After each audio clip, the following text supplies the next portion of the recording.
கர்த்தருடைய பரிசுத்த நாமத்துக்கு மகிமை உண்டாவதாக. இந்த கால வேளையிலும் கர்த்தருடைய வசனத்தை நாம் தியானிக்கலாம். அன்பின் பிதாவே, இந்த காலைக்காக உடைய சமூகத்திலே நாங்கள் வருகிறோம், எங்களை தாழ்த்தி வருகிறோம். ஆவியானவரே, நீரே இந்த வசனத்தை பெற்று இதை கேட்கிறவர்களுக்கு ஆத்மாவில் பிரயோஜனத்தை உண்டாக்கி பேசுகிற எனக்கும் பக்தி விருத்தி உண்டாக்குவீராக.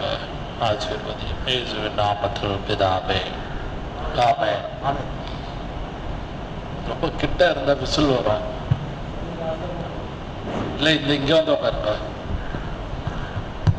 அவ்வளோதான். Praise the Lord, hallelujah, glory, மகிமை. இந்த காலை வேளையிலே செய்தியின் தலைப்பு The Interview with Nicodemus. The Interview with Nicodemus. நிக்கோதேமோடு தேவன் அல்லது இயேசு ஒரு இன்டர்வியூ போல நடந்ததை யோவான் 3ஆம் அதிகாரத்திலே நாம் பார்க்கிறோம். உலகத்திலே ஒரு ஜாப் வேலைக்கு போகும்பொழுது இன்டர்வியூ வைப்பாங்க. அப்படியானால் தமிழில் சரியான நேர்முக காணல், ஆல்மோஸ்ட் அதான்.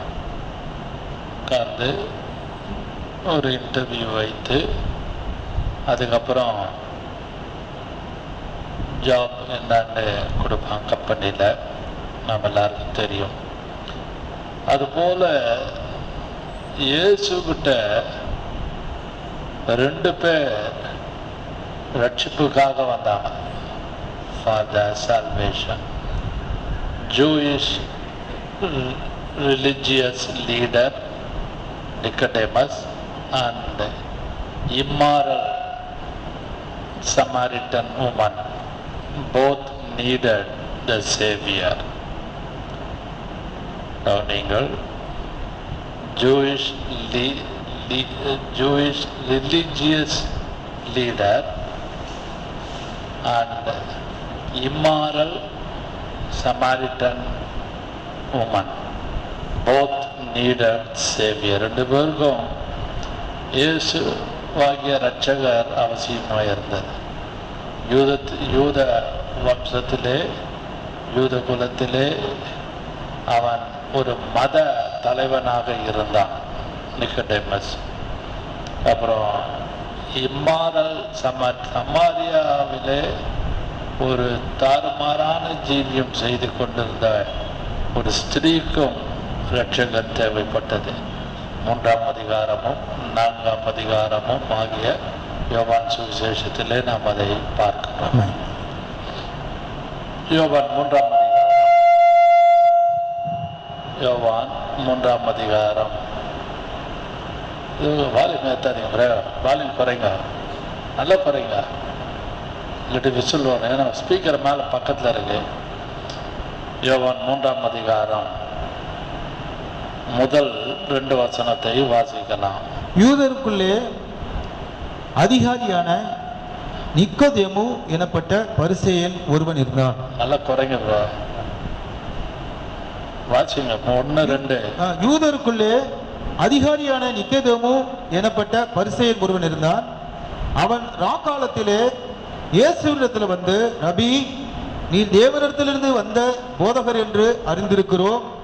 ஏனெனில் ஒருவனும் தன்னுடனே தேவன் இராவிட்டால் நீ செய்கிற இப்படிப்பட்ட அற்புதங்களை செய்ய மாட்டான் என்றான். கவனிங்கள், அவன் ராக்காலத்திலே இயேசுவிட்ட வந்தான். At night, mid night. அது 10 மணியா இருக்கலாம், 11 மணியா இருக்கலாம், இரவு 8 மணியா இருக்கலாம். நேர அளவை இங்கே குறிப்பிடவில்லை. He came at night. His visit was prompted by a miracle of Jesus. இயேசு செய்த அற்புதத்தின் நிமித்தம் அவனுக்குள்ளே ஒரு தூண்டுதல், ப்ராம்ப்டட்.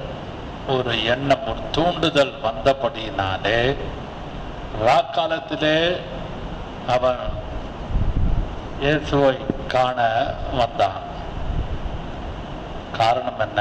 இயேசு செய்த அற்புதம், மிரக்கல். அதையாக்க 2ஆம் வசனத்திலே அவன் சொல்லுகிறது, வந்து போதகரே என்று சொல்லிட்டு, ஒருவன் தேவனோடு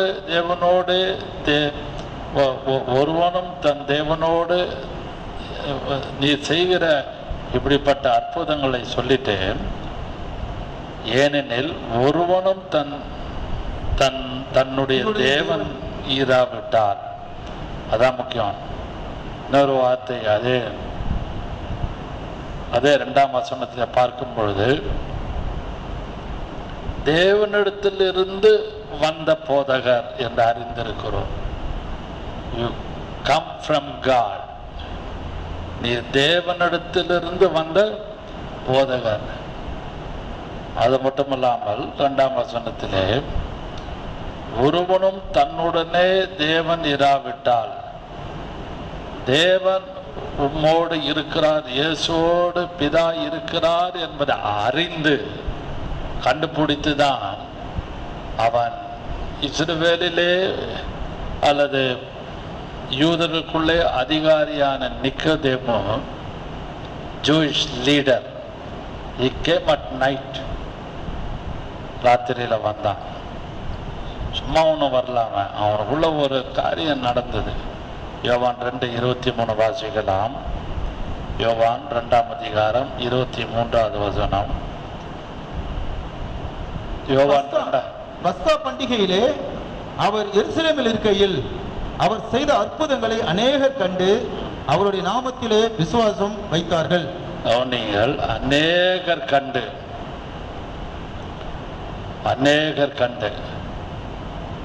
அப்ப அநேகர் கண்டு எருசலேமிலே செய்த அந்த அற்புதத்தை கண்டு அநேகர், இன்க்ளூடிங் நிக்கோடேமஸ்.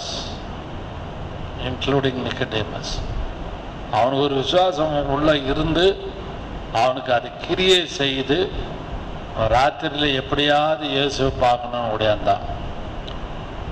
இவனை குறித்து 2 இடத்துல எழுதப்பட்டிருக்குது பைபிளில், சுவிசேஷங்களில். யோவான் சுவிசேஷம் 7ஆம் அதிகாரம் 50வது வசனத்தை வாசியுங்கள். ராத்திரியிலே அவரிடத்திற்கு வந்தவனும், ராத்திரியிலே அவரிடத்தில் வந்தவனும் அவர்களில் ஒருவனும் ஆகிய நிக்கோதேமு என்பவன் அவர்களை நோக்கி, கவனிங்கள், ராத்திரியிலே, அவன் பேரே அப்படியே ஸ்லோவா மறையுது. யார்ப்பா அவன்? who he was night visitor. ராத்திரியிலே வந்த நிக்கோதேமு. நிக்கோதேமு வந்தாருன்னு சொல்லல. அப்ப ராத்திரியிலே இயேசுவோடு வந்து பார்த்து பேசின ஒரு ஆள் உண்டானால் அது நிக்கோதேமஸ் தான். நிக்கோதேமு. இன்னொரு வசனம், யோவான் 19ஆம் அதிகாரம் 19th chapter verse 30. அங்கேயும் ஒரு வார்த்தை அடைமொழி எழுதப்பட்டிருக்கிறது. இந்த வார்த்தையை கேட்ட பொழுது 1930 19ஆம் அதிகாரம் 30வது வசனம், இயேசு காடியை வாங்கின பின்பு முடிந்தது என்று சொல்லி, யோவான் 19ஆம் அதிகாரம் 19:30. நிக்கோதேமை குறித்து அழகாக ஒரு வசனம் உண்டு.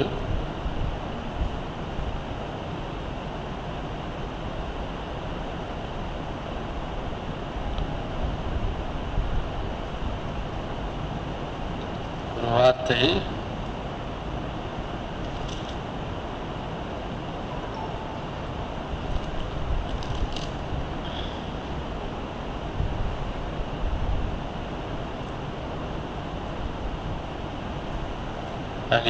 அங்கே ராத்திரியிலே அவன் இயேசு மரித்து அங்கே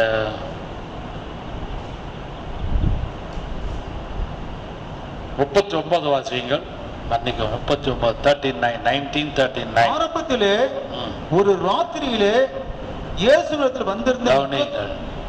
ஆரம்பத்தில் ஒரு from the ராத்திரி- beginning, in the beginning, ஒரு ராத்திரி அங்கேயும் பார்த்தீங்கன்னா அவனை குறித்து நிக்கதேமு வந்தாருன்னு சொல்ல, ராத்திரியிலே இயேசுவினிடத்தில் வந்திருந்த நிக்கதேமு. அப்படியானால் அவனுக்கு ஒரு ஒரு ஒரு நிக் நேம், ஒரு நிக் நேம் போல அவனுக்கு சொல்லப்பட்டது. Who he was called a night visitor. He was called a night visitor. ராத்திரியிலே வந்த நிக்கதேமு. அன்பான கர்த்தருடைய பிள்ளைகளே, இந்த நிக்கதேமு அவனுக்குள்ளே ஏதோ ஒரு ஆவியானவருடைய கிரியை நடந்தபடியினால்தான் இயேசுகிட்ட வந்தான். அன்பான கர்த்தருடைய பிள்ளைகளே, நீங்களும் நானும் ஒவ்வொரு நாளும் ஜெபிக்க வேண்டும். குடும்பத்துக்காகவும் பிள்ளைகளுக்காகவும் நம்மை சுற்றி உள்ளவர்களுக்காகவும் ஜெபிக்க வேண்டும். எப்படி நிக்கதேமு உள்ளத்துல ஒரு கிரியை நடந்தது, பரிசுத்த ஆவியானவருடைய கிரியை நடந்தது. He believed on miracles of Jesus. எருசலேமிலே கானான் ஊரிலே நடந்த திருமணத்திலே அந்த ரசத்தை குறித்து, திராட்சை ரசத்தை குறித்து உள்ள அந்த அற்புதத்தை கண்டு அநேகர் விசுவாசித்தார். One among is night visitor of Nicodemus. அன்பான கர்த்தருடைய பிள்ளைகளே, நீங்களும் நானும் ஒவ்வொரு நாளும் ஜெபிக்க எப்படி ஆகிலும் நம்மை சுற்றிலும் அழிந்து போகிற ஆத்துமாக்கள் காணப்படுகிறார்கள்.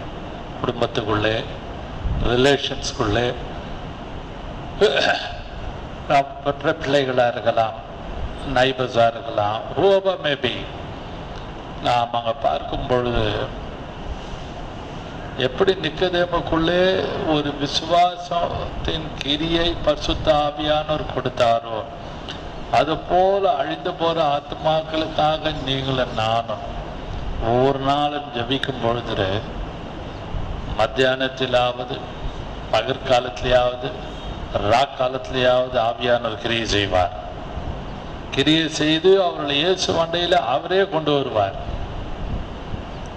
இவனுக்கு யாரும் சுவிசேஷம், nobody didn't tell about salvation. He believed miracles of Jesus. அநேகர் விசுவாசித்தார்கள் இயேசு செய்த அற்புதத்தை கண்டு. அதுதான் அவனுக்கு இயேசு பார்ப்பதற்கு தூண்டிவிட்டது. He came at night. His visit was prompted. His visit was prompted by miracle of Jesus. இயேசு செய்த அந்த மிரக்கல் அற்புதம் அவனை தூண்டி விட்டு அவரை பார்க்கும்படியாக செய்தது. அல்லேலூயா. இதெல்லாம் நன்றாக விளங்கிக் கொள்ளுங்கள்.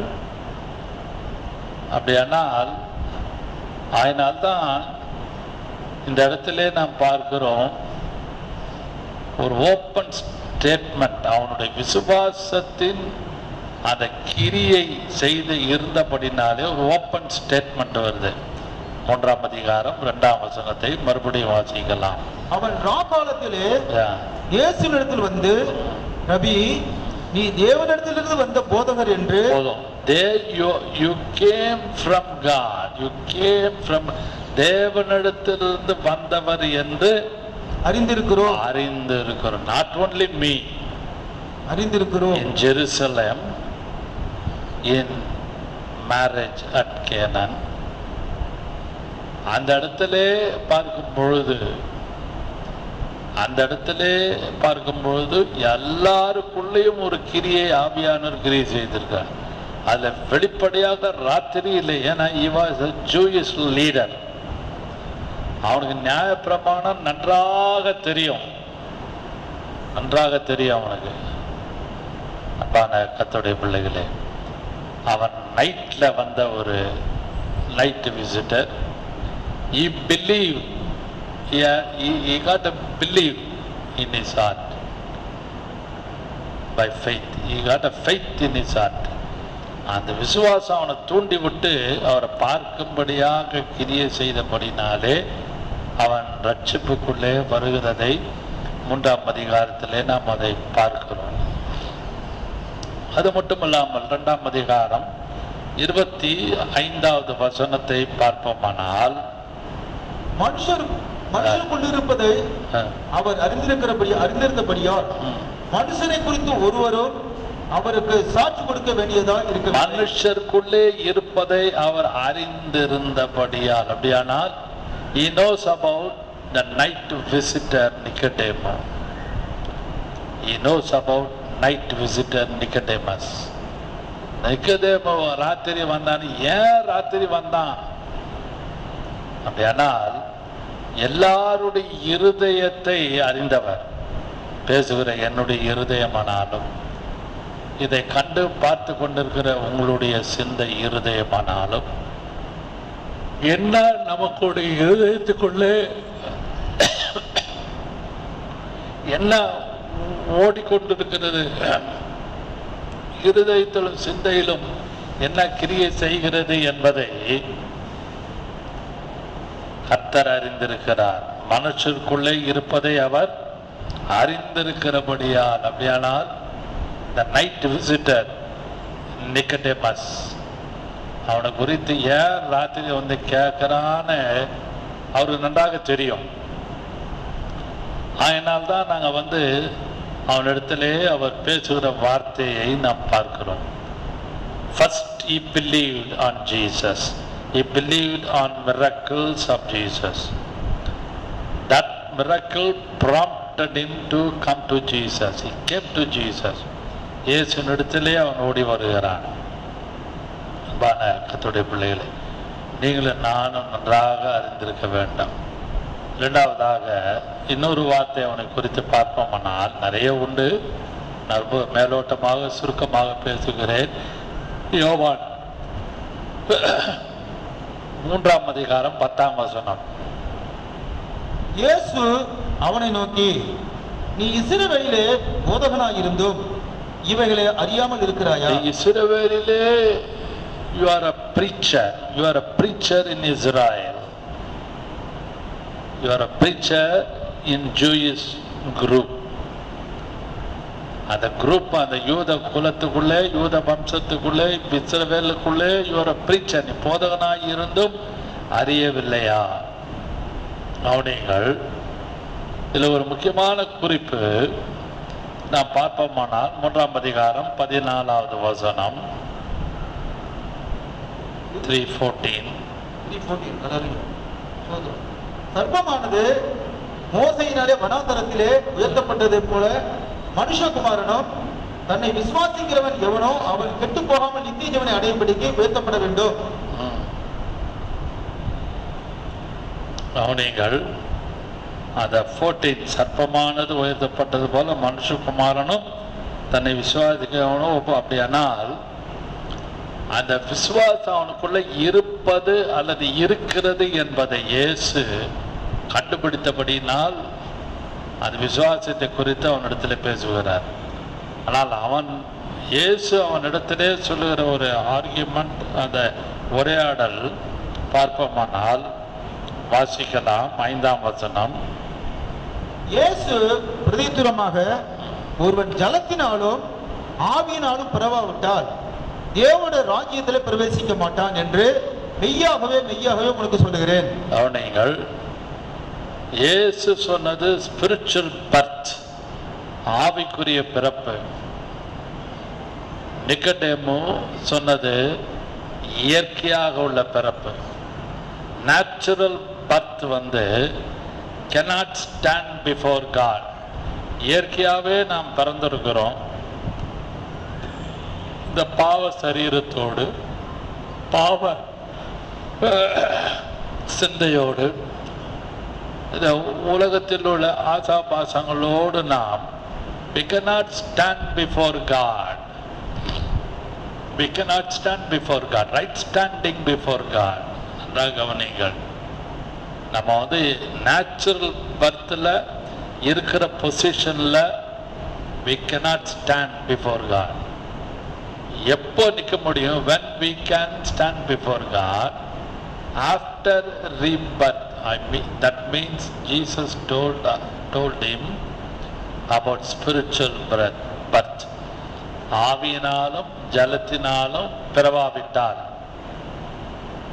அதையாக்கம் அவங்க இயேசுக்கும் நிக்கதேமுக்கும் அந்த உரையாடல் ஒரு ஆர்கியூமெண்ட். அது ஒரு பெரிய சப்ஜெக்ட், அதுக்குள்ளே நான் போகவில்லை. கமிங் டு த பாயிண்ட், குறிப்பை சொல்லுகிறேன்.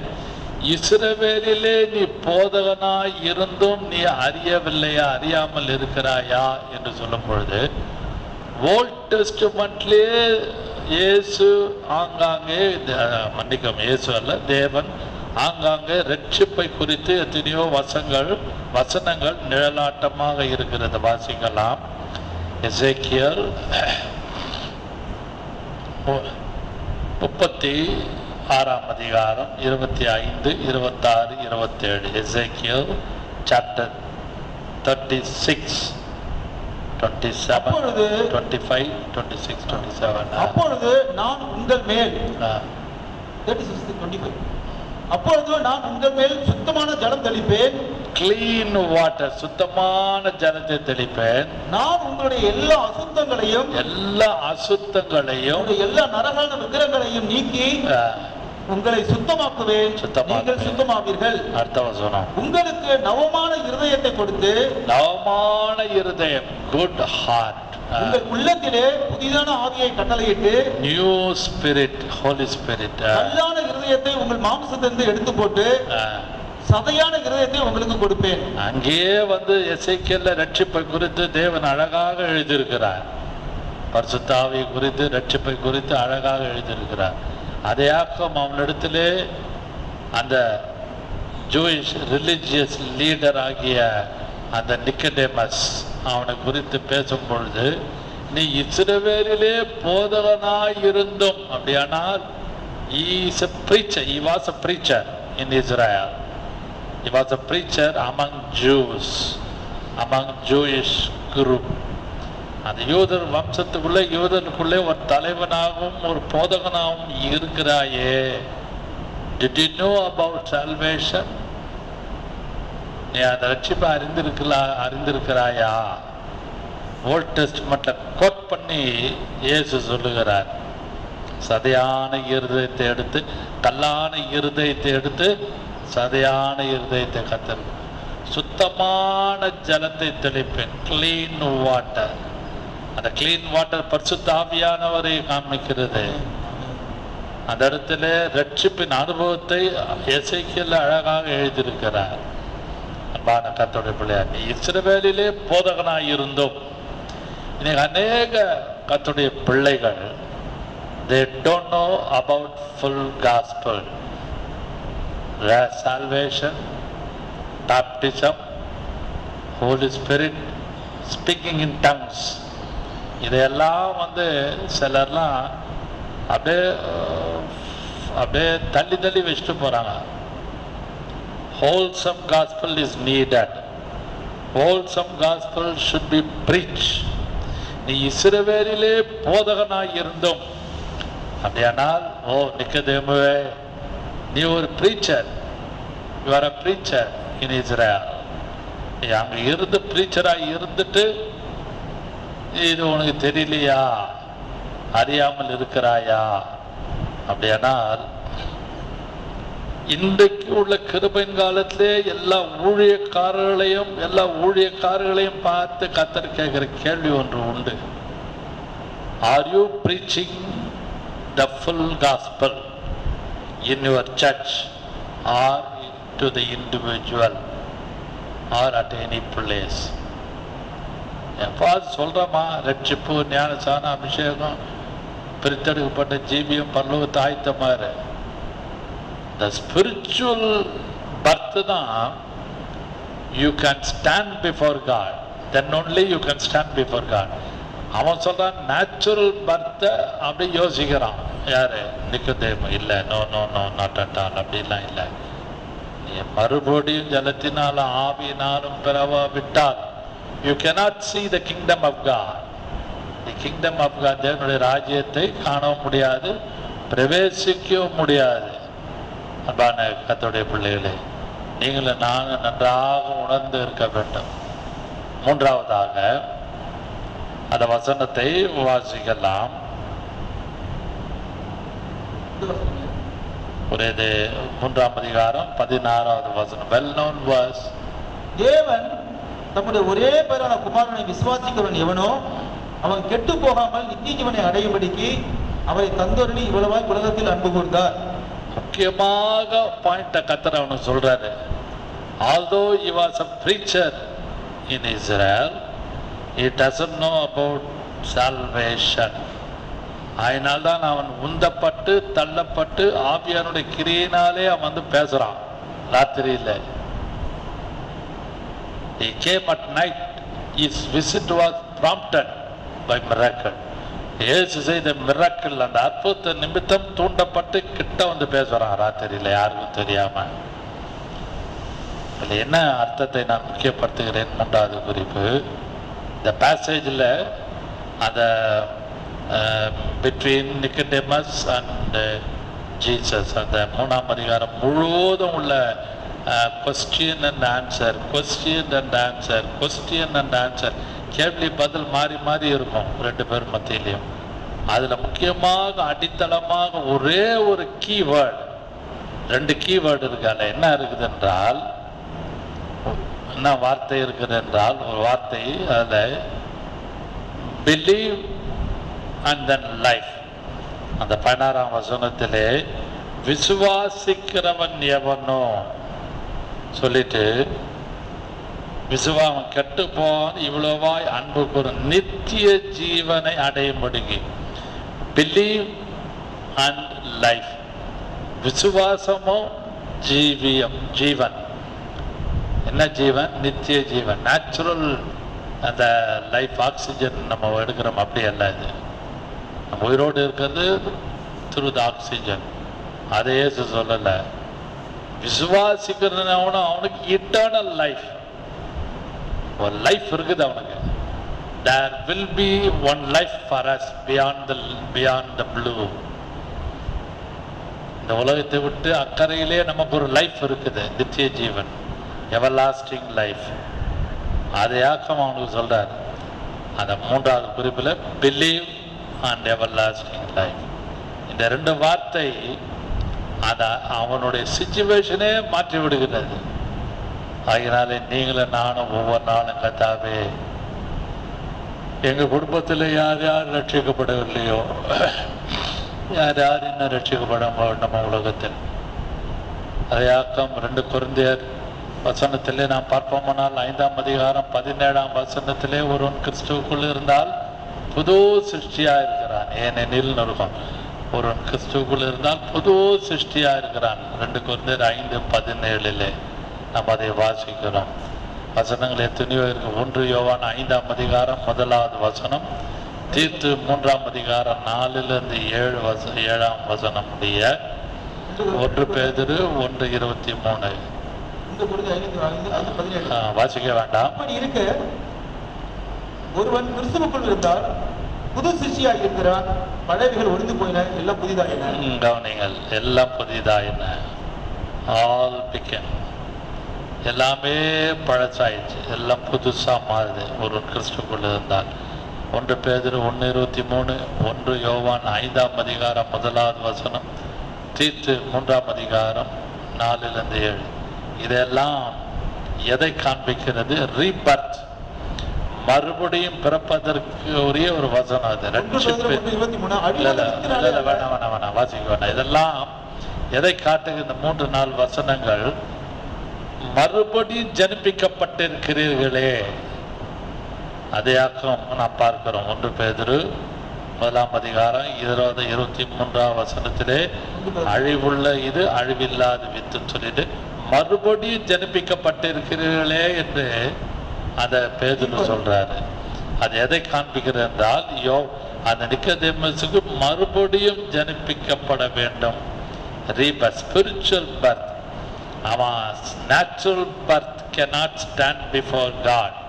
இயற்கையா உள்ள நம்மளுடைய பிறப்பு இயேசு முன்பாக போய் நிற்பது மிக மிக கடினம். ஒருவன் கிறிஸ்துவுக்குள் இருந்தால் புது சிருஷ்டியா இருக்கிறான். அது அவனை இயேசுக்கு முன்பாக நிறுத்த வல்லமை உள்ளதாக கிரியை செய்கிறது. அல்லேலூயா. இதை நீங்களும் நானும் நன்றாக உணர்ந்து கொள்ள வேண்டும். இதெல்லாம் எப்படி நடக்கிறது என்றால், கடைசியாக ஒரு வசனம் சொல்லி முடிக்கிறேன். யோவான் 3ஆம் அதிகாரம் 8ஆம் வசனத்திலே நாம் பார்ப்போமானால், காற்றானது தனக்கு இஷ்டமான இடத்திலே வீசுகிறது, அதன் சத்தத்தை கேட்கிறாய், ஆகிலும் அது இன்ன இடத்திலிருந்து வருகிறது என்றும் இன்ன இடத்துக்கு போகிறது என்றும் உனக்கு தெரியாது. ஆவியினால் பிறந்தவர் எவனோ, ஆவியின் கவனிகள், இதுதான் ஸ்பிரிச்சுவல் பர்த். ஆவியினால் பிறந்தவன் எவனோ அவனும் அப்படியே இருக்கிறான் என்றார். You and I should led by the Spirit. ஆவியினால நடத்தப்படும். காற்று எங்கிருந்து வருது, இப்படி வருதா அப்படி வருதா இந்த பக்கம் போதான்னு எத்தனையோ சொல்லுவாங்க. ஆனால் அது எங்கிருந்து உருவாது எப்படி போகுதுன்னு காற்று அது தேவனுக்கு தான் தெரியும். அது போல ஆவியினால் பிறந்தவன், தேவனால் பிறந்தவன், இயேசுவனால் பிறந்தவன் எவனோ அவன் ஆவினால் நடத்தப்படுகிறான். அல்லேலூயா. இதை நீங்களும் நானும் நன்றாக விளங்கிக் கொள்ள வேண்டும். கர்த்தர் நம்மை ஆசீர்வதிப்பாராக. நாம் ஜெபம் பண்ணுவோம். Praise the Lord. Hallelujah. Hallelujah. Glory. மகிமை மகிமை. அன்பின் பிதாவே, இந்த காலை ஆராதனையிலே நீர் எங்களோடு பேசின கிருபைக்காக ஸ்தோத்திரம். அந்த நிக்கதேமை குறித்து கர்த்தாவே எங்களோடு நாங்கள் ஓரளவு தியானிக்க கொடுத்த கிருபைக்காக ஸ்தோத்திரம். இஸ்ரவேலிலே நீ போதகனாய் இருந்தும் அறியவில்லையா? இன்னைக்கு அநேக கர்த்தருடைய பிள்ளைகள் முழு சுவிசேஷத்தை அறிவிக்காமல் ஒரு பார்ஷியல், ஒரு பகுத்து பகுத்து கொடுக்கிற சுவிசேஷத்தை சொல்லாமல் முழு சுவிசேஷத்தை அறிவிக்க எல்லா கர்த்தருடைய பிள்ளைகளுக்கும் நீர் கட்டளையிடுவீராக. எல்லா டினாமினேஷனுக்கும் கட்டளையிடுவீராக. ரட்சிப்பு, ஞானஸ்நான, அபிஷேகம் மிக மிக ஃபண்டமெண்டல் முக்கியம் என்பதை அறிந்து பிரசங்கம் பண்ண எல்லா ஊழியக்காரர்களுக்கும் கட்டளையிடுவீராக. விசுவாசிகளுக்கு ஆசீர்வதி பாதுகாத்து வழி நடத்துவீராக. இயேசுவின் நாமத்தில் பிதாவே. ஆமென். ஆமென். ஆமென்.